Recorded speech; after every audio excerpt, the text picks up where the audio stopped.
very much indeed for that, Claire. I don't feel I can thank you enough. When I first knew that Clare was going to be one of our lecturers, I expected an interesting session on the ecology of the arts and cultural sector. We very soon realised that we were going to be looking at something much broader. And I think it's a very fitting climax to these lectures that we have had our attention turned to the most urgent and important issue that faces us all. And to have these ideas presented in such a thoughtful, erudite, inspirational way, I think is just marvellous. You've had me reflecting on what makes a powerful idea. And it's not at all the simplest ideas. I guess it's the ones that take two and add them up to a lot more. It's, for me, quite inspired to look at the area of life which most involves creativity and which engages our hearts and our minds, and to ally that with the biggest and most urgent issue. We've got a lot to absorb, I think. It has been filmed, as all the lectures, so there's a chance certainly to have a look at the Powerful Ideas website and hear it again. And I think perhaps we might be talking to you about how we could publish as well, because I for one would very much like to know that we're sharing these ideas. Claire has a reputation for being controversial, and I'm sure you're not all going to be a complete pushover like me and think this is just the way we need to go. That we'll have some good questions and good challenges that will absorb us for the next few minutes. So indicate if you have a comment or a question. We've got a couple of roving mics, so please wait until a microphone gets to you. Thanks very much, Claire. My name is Samantha Heath from London Sustainability Exchange. We've done a lot of work about well-being in the arts, so I'm delighted to hear your work. My controversial questions around, I really love the collaboration, and it's not addition, it's squaring when you get that collaboration. I'm really clear on that. But the limits I wanted to explore. The first limit is about the values, and I understand Tim Cass's work on intrinsic and extrinsic values, but where I've been at against the buffer is where that comes from cultural norms. So it's all very well for white middle class people to say, oh, you mustn't consume more, and, this is all right for me to say don't be a vegetarian, just be a vegetarian. But it comes to me about quasi-religious, the way in which we've gone, and it's particularly Common Cause. It's about saying my values are good and yours are bad, and I feel very uncomfortable with that. And then the second one is about the absolute limits. It's all very well to dress up in party frocks made out of waste material, but the real issue is that we can't fly anymore, and we can't buy so much rubbish, and we can't, eating meat is really a luxury in order to get to the one planet that we need to live in. And it's exploring the limits to that, where you actually have to begin to say, guess what, actually there's some mandate here, rather than just going from, the vibrancy that you've been talking about. Thanks, Sam. Those are very deep questions, and there aren't easy answers to them. But certainly in terms of the no flying anymore, we ran a very interesting debate probably about 8 months or so ago now with the professional arts community about these issues. And the whole business of how in the professional international art scene works and the contribution that is making to the carbon footprint that we need to reduce is, it's huge. It's absolutely huge. And there are some amazing people who have been doing all sorts of work around this area, like Julie's Bicycle, trying to introduce concepts of carbon footprint reduction all over the arts and cultural sector. And it's not going to be an overnight thing, but I do think that the conversation in the professional arts sector amongst the opera houses, amongst the orchestras, is beginning to take off, and that can only be a good thing. I hear what you're saying about Tim Cassa and the circumplex, and any of you who haven't gone and had a look at the Common Cause report, it's really, really well worth reading. I think what we would be seeking to do is to bring his ideas alongside some of the other ideas of people working around the intrinsic impact of live performance, for example. from the arts perspective. And we'll probably get a kind of melding, I hope, if everyone gets along, of how we might move forward into a place that's relevant to the arts, and come along on that journey with us, but we haven't got the answers to it yet. Take a question. I had one question, and you very taken by your description of the importance of networks and people working together. And how do you make sure that you don't end up with a rather cliquey network of arty people all agreeing with each other when obviously you need to engage with, government, business, lots of people who perhaps wouldn't see themselves as arty people? Well, I think you have to be very, very careful not to put that kind of energy across. And I think one of the fantastically important things about whether we'll be successful in this journey or not is that it is international. And we will come up against very different points of view that will chip blocks off left, right and centre. And in fact, we've already been experimenting with what that feels like, having presented our ideas to the Council of Europe in Paris in early April, and that was very helpful to us. So I think it's something you have to be very watchful about all the time, but I would like to think that networks are fluid enough not to get too rigid and that you can punch holes in them when you need to. That's been my experience so far with MMM. My name is Martin Farrell. I'm the consultant, founder and director of consultancy Get to the Point. And it was in that capacity that last year I had the privilege of facilitating the launch of Culture Futures. Yes. And that's fine. You've answered my question, which is that if you don't know about them, I think you will find a lot of common cause and should be in contact. And very glad to hear about the networking and collaboration, because obviously they are in exactly the same territory as you're talking about. There are actually quite a few networks, particularly in Europe, and one in Africa, and one or two in North America who are already on this road. We hope to be able to join up with them, and the current plan is that we form chapters in different countries of people who are already wanting to share this particular perspective. Hello, Famata Conte from the Arcola Theatre. So I've just been thinking about it, and you just mentioned there about networks that have been formed in different areas. And I wonder with this rethink thing if there's any sense of a time frame of when you're going to work out to move to the next step, or how that's all going to be managed, because it's wonderful to be part of networks and to have conversations and things, but I don't know, is there a sense of there's going to be some action taken with the Rethink programme? Well, first of all, Arcola is a complete leader in the field of all of this, and it's great to have you present here tonight. In terms of how we're going to manage it, the way MMM's worked so far has always been in cycles, because we want to try and act like social acupuncture, if you like, to small interventions that have large systemic effects if we're good at it.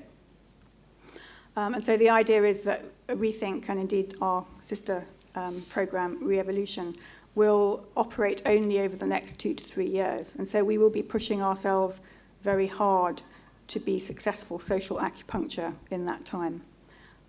Partly because we like to work very fast, but also partly because trying to generate the resources around projects like this is hugely intensive. And you need to kind of have a breather after every 2 years that you've made something on this scale happen. Hi, Timothy Hornsby. I chair the Horniman Museum, and we are actually sitting in a museum. At the Horniman, we had a project called Allotments, where we converted part of the garden into allotments. We then looked at allotments in South London. We took photographs. We had a social project in interrogating people who would do it. It seems to me, if you think of something like the Museums Association, have you linked with them? Absolutely. There's a major conference coming up. I'm speaking at it, actually. And the Museums Association are speaking at the launch of our piece of work around the role of art and culture in the post-industrial growth economy in August too. Morris Davis is very involved in this. Morris Davis. Yeah. Excellent. I'm glad to hear that. Thank you. Thank you. I'm Lauren Lucas from the Local Government Information Unit. We're a think tank and we have a membership of around 150 local authorities. Now, councils are grappling with these problems around sustainability themselves, both around the environment, but also the sustainability of service delivery, trying to get communities more involved in facing the challenges of the future. I wondered if you could talk a bit more about what you see the role of government, and particularly local government, in facilitating this agenda. Well, put it this way. This conversation that MMM has begun and that others, people like Arcola and a small group of other arts organisations around the country who've been treading the path long before us, certainly we've found that it's not live enough in the existing agencies that support the arts and cultural sector. And so I think we need to find the right tactics to go in the right order, if you like, around the government infrastructure. The whole tenor of DCMS language, if you follow it, is still around growth and the kind of GDP growth that we know we don't need to attend to. And so I mean, it's a really difficult question. My feeling is that you have to start from the bottom up and hope to start connecting. I mean, I've got quite a few contacts in the local authority sphere, and most of the conversation at the moment is incredibly short term because of the enormous pressure that people are under to manage their budgets, to pass on those cuts to arts organisations, and trying to get them to lift their heads above where they are is kind of very difficult. But we need to get to them. I mean, the decision makers in government, in politics, economics and the environment are our target. But I think we want to try and start with the people who are closest to us, who are the kind of arts councils and Creative Scotland, and well, the MLA doesn't exist anymore, and then try and move through to the DCMS and try and get into the local government sphere that way. So I don't have much more detail than that at the moment, except that we know we need to go there. Thank you. My name is Mark Dorfman. I'm the Director of Planning and Regeneration at the London Borough of Haringey. Haringey has declared that it wants to reduce carbon by 40% by the year 2020. And I was sort of deciding not to say something because I didn't find your ideas powerful enough. The speed at which we have to go and move to do the target that Haringey has just set itself cannot wait for the powerful ideas that you discussed and that you set out, which seem to me to be, forgive me, fascinating and interesting. And when I'm not working, I'd be on the weekend. I participated in a stitch clinic in front of the festival hall, where a lot of us got together and helped people make art from used clothes and all that kind of stuff. But when in work, I have to move, I have to reduce carbon now. And it seems to me your powerful ideas aren't powerful enough. And I'm knee-jerking to regulation. Unless we increase regulation, unless we require people to change, we're not going to get to a position where we're going to save the planet. I do understand that the difficulty with regulation is that forcing people to do things means that you get a backlash, and that doesn't happen. But I can't see your powerful idea moving us fast enough.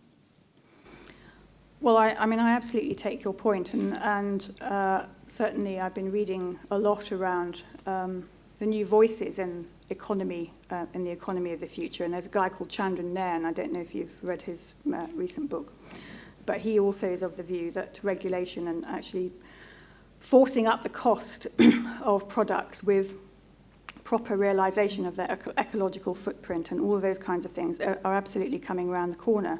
I'm sure there will. I don't see our government at the moment actually managing to do that. So I'd love to hear how you would make that regulation work from the perspective that you're in at the moment. I'm not suggesting that art and culture is, the silver bullet. Far from it. But the point is that there's a lot of mindset and behaviour change that needs to happen, and I do think that that is something that we can contribute very powerfully to. Hello, my name's Julia Clough. I work for Forum for the Future. We're a sustainable development NGO. Yeah. We've used futures visioning techniques to work with businesses to allow them to imagine their business in various futures, depending on the roads that climate change and society might take. And that resonated quite a lot with what you're saying about using our imagination to create a collective worldview, and just really to address where we might be imaginatively. My question is really, how do you harness that feeling of empathy or understanding that you might get when you leave an arts experience? How do you ensure that you harness that and not just let it, that was a nice experience and tomorrow's a business day?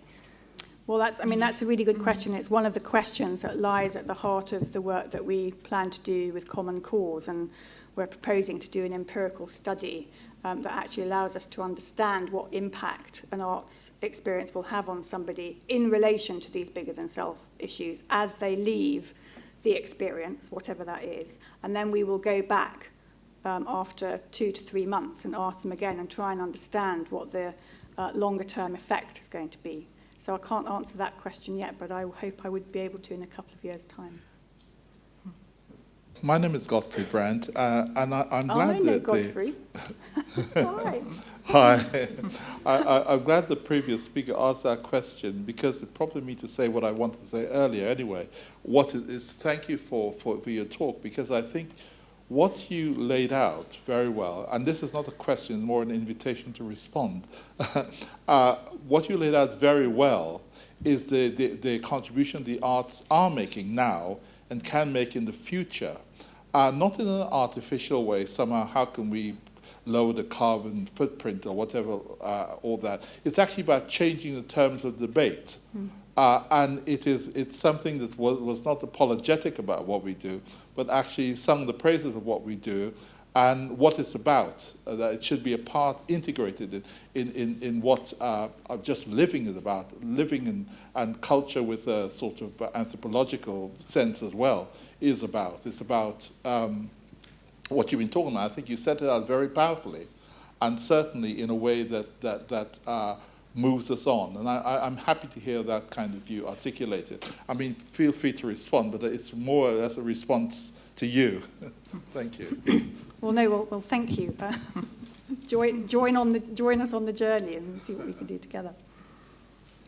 I'm interested in that last comment about asking people not being enough and now having to move to regulation.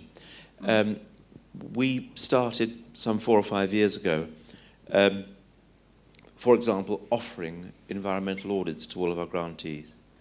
And they've gone quite well, but it's been remarkable how slowly people have taken up even that free offer of help.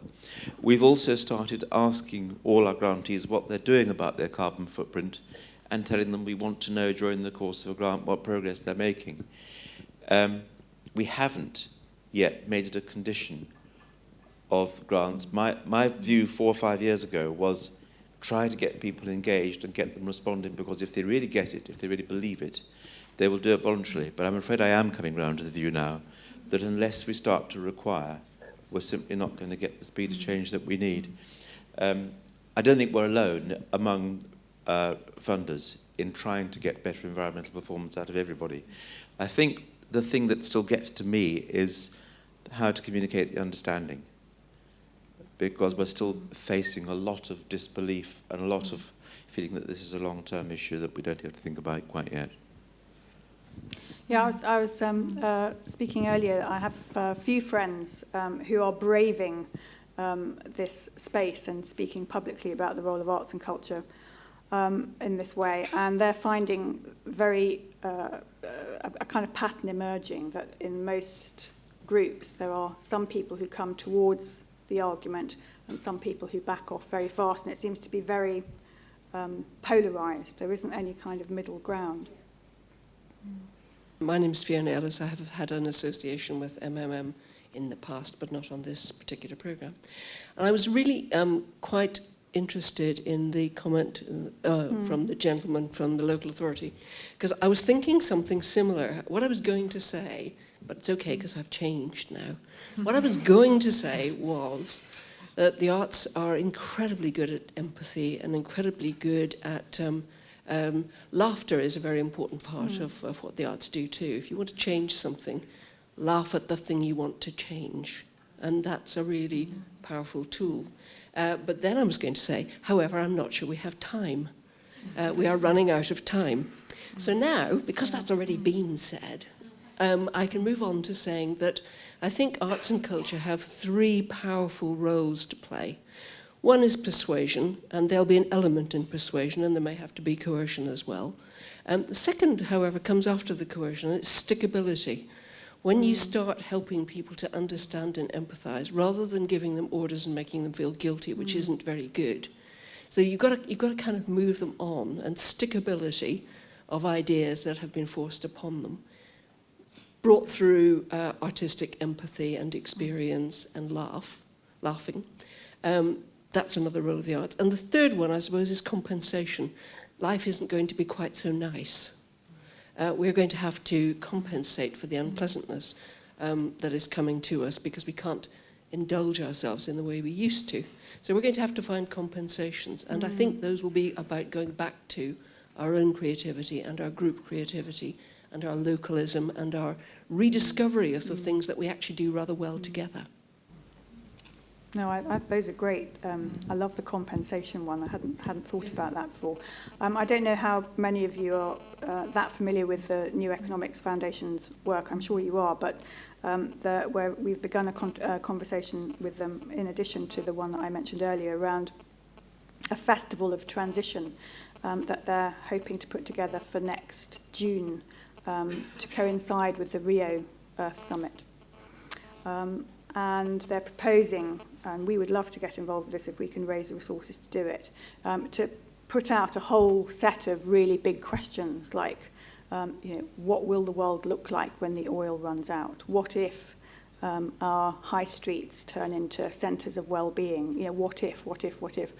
And I think to try and encourage the arts community to get involved with that and come up with the answers could be quite a powerful mechanism for the kinds of things that you were talking about in terms of persuasion. But I absolutely agree we have to up the ante.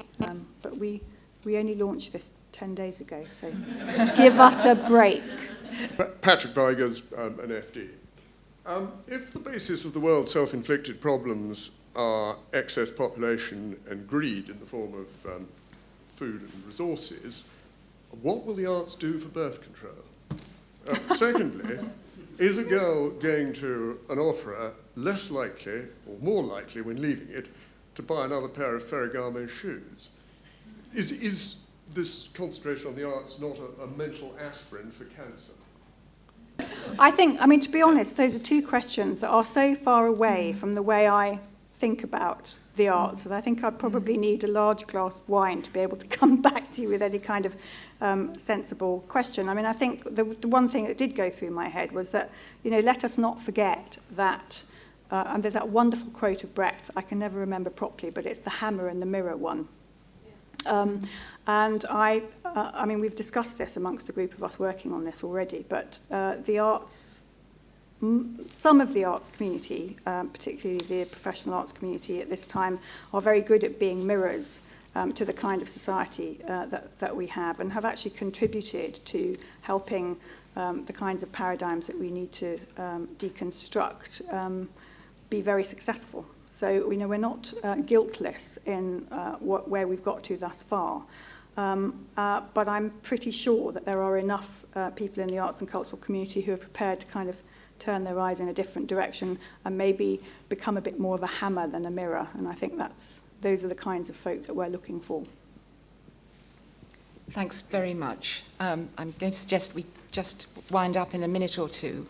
Very much like to thank you again, Clare. That was a fascinating discussion, I think. it was extraordinary to see what a range of perspectives and experience and organisations we have represented here. And I think we'll probably all be looking forward to an opportunity to do some very serious networking in the next half hour. Fiona, your point was just a marvellous summary, I think, of the combination of perspectives and skills, regulation, and, as you say, the softer ways of getting people to want to change. As it's the last of these 6 lectures, I do just want to remind you what we were trying to achieve. When CCLA and London Funders first talked about doing this, we were responding to a period of challenge and change, the economic downturn, the recession, the change of government, changes that were beginning to feel too rapid, chaotic and turbulent to many people. And we wanted to identify some of the big ideas that were powering government and some of the ideas challenging. We set out to create events that would make us think, that would make us uncomfortable, that would help us see how ideas can become powerful, perhaps to help us feel creative about change, not defeated by rate of change, and certainly to inspire us. We've heard from very diverse think tanks, diverse in politics, in style, in positioning. Our audience has been a great mix. Funders and funded, investors and their advisors, politicians and public sector staff, voluntary and community groups, both trustees and staff, academics and social entrepreneurs, a lovely mix each time. I hope that some of what you've heard and some of the people you've met here have made you think differently about some fundamental ideas that you hold. I'm going to take a couple of minutes. We must have a comment on tonight's music. Those of you who've been coming to these will know that's been a feature.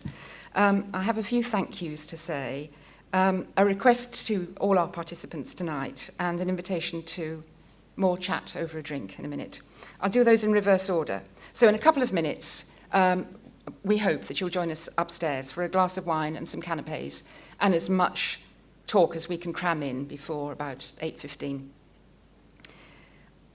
My request is that we would love some feedback about these lectures. Please tell anybody from London Funders or CCLA who's here this evening what you've thought of them, positive and negative comments. Tell us what you thought of the events, and email us later if you don't get a chance to do it this evening. And as I mentioned before, on the Powerful Ideas website, we have all the lectures and discussions on film. So there's a chance to look at them again. The thank yous obviously are to you for coming, and especially to many people who've been to some or all of the sessions. I very much want to thank the Society Media team, led by Helen Bishop, the lady in red at the back. I hope she's... Yes, there you are, Helen. It's been wonderfully organised. Thank you very much indeed. I want to thank our wonderful partners, CCLA. You were imaginative, brave in teaming up with London Funders to offer these chances to explore ideas. You have encouraged us all, I think, to get outside our comfort zones and have some great conversations. So thank you very much. Thank you. And I want to express our gratitude to Clare for this evening's stimulation. But lastly, the music. As the theme has been arts and culture this evening, I thought we would give the last word to Tim West. We haven't got to know you, Tim, but we've certainly learnt something about your ideas in the last few months. Tim has been the person who's chosen the music and had some very interesting ideas, demonstrated an awful lot of knowledge about the history and theory of music that I think we've all learnt from. And so we're going to ask you, Tim, if you just in a couple of minutes talk about why you picked that particular piece for us to walk into this evening. Okay, well, thanks very much indeed for inviting me to say a few words. My name's Tim West, and I'm one of the team at Society Media. I guess as a communications agency, it would be wonderful for us to be able to say that, of course, we're always very deliberate and strategic and highly intelligent about the choice of all our communications tools, including, of course, the music that we choose to introduce things like this for partners that we work with. Actually, the reality is a far more selfish one. I happen to have a degree in music, and once had pretensions to be an opera singer, so this really gave me my kind of eyes lit up when Helen asked me about the musical side of things, and it gave me a chance to dust off some of my old knowledge and impose some of my musical tastes upon a much bigger audience. So thank you for bearing with me, and apologies if you didn't like it, but I hope you did. As far as tonight's music is concerned, it seemed highly appropriate and a very natural choice to us that given the focus tonight on the arts and the planet, that we should take a look at Gustav Holst's orchestral suite, very well-known orchestral suite, The Planets, written between 1914 and 1916. Probably Holst's most famous work, although he grew to hate it, apparently. But everyone else loves it. And when we wanted to choose which planet we were going to look at, we also discovered that somewhere in this museum happens to be a painting from China dating back to 900 or so AD, depicting the Buddha surrounded by 5 of the planets in human form, including Jupiter as an official bringing flowers to the Buddha. And Jupiter, Helen had a listen to Jupiter and thought the music was lovely. Jupiter is the bringer of jollity. And so tonight we thought that Jupiter, also being one of the most majestic and biggest planets, would somehow perhaps conjure up the sense of majesty, mystery, and joy of the universe. And hopefully, rather like some of the other musical choices, would also go some way to helping us think about and to reflecting some of the powerful ideas that are discussed tonight and have been discussed during the whole series. Thank you very much, thank Tim. you. And a last round of applause for Clare.